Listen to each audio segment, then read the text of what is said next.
मित्रांनो, जो आत्ताच आम्ही या ठिकाणी मंदिरात आलो, ज्या ठिकाणी वाल्मिकी ऋषी यांची समाधी आहे, ते या ठिकाणी फोटोच्या माध्यमातून सर्व प्रेक्षकांना असं दाखवायचं आहे की वाल्मिकी ऋषीचं नेमकं कॅरेक्टर काय होतं.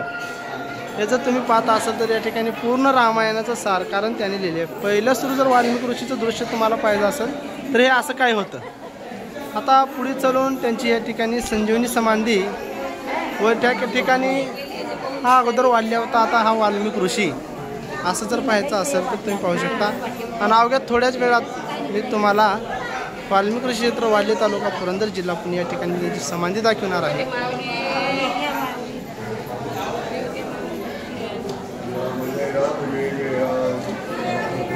हे त्यांची सुंदर अशी समाधी आहे, हे दर्शन घेतो.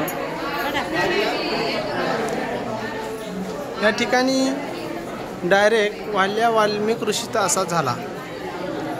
मित्रांनो, खूप काही सार या ठिकाणी तुम्हाला दिसून गेला असेल. हे या पद्धतीनं म्हणजे वाल्मिकी ऋषी अगोदर सर्वांना मारून त्यांचे काही जे होते धन वगैरे घेऊन जायचे, पण नंतर नारदाने त्यांना असं म्हटल्यानंतर की पापाचा भागीदार फक्त तूच ठरू शकतोस.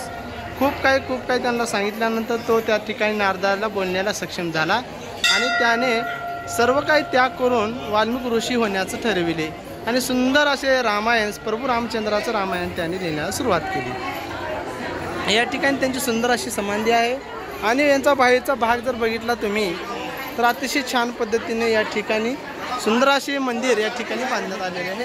ते त्या ठिकाणी बाहेर आल्यानंतर त्यांची विहीर पण आहे. सर्व आमचे वारकरी संप्रदाय सुंदर असं त्या ठिकाणी जर तुम्ही पाहत असाल तर त्या ठिकाणी तुम्ही पाहत असाल तेव्हा काही डोंगर आहे. 7 रांजाचा डोंगर यालाच म्हणतात. 1 2 3 4 5 6 आणि इकडे एक 7 रांजाचा डोंगर म्हणतात, ज्याने वाल्मिकी ऋषीने माणसाला मारून हे सर्व काही रांजण भरले. त्या ठिकाणी आता वारकरी आल्यामुळे सुंदर असं या ठिकाणी रंगरूप आलेलं आहे आणि हे त्यांचं सुंदर असं मंदिर आहे. कसा वाटला आपला छोटासा ब्लॉग मित्रांनो? चला भेटू दुसऱ्या ब्लॉगमध्ये. रामकृष्ण हरी.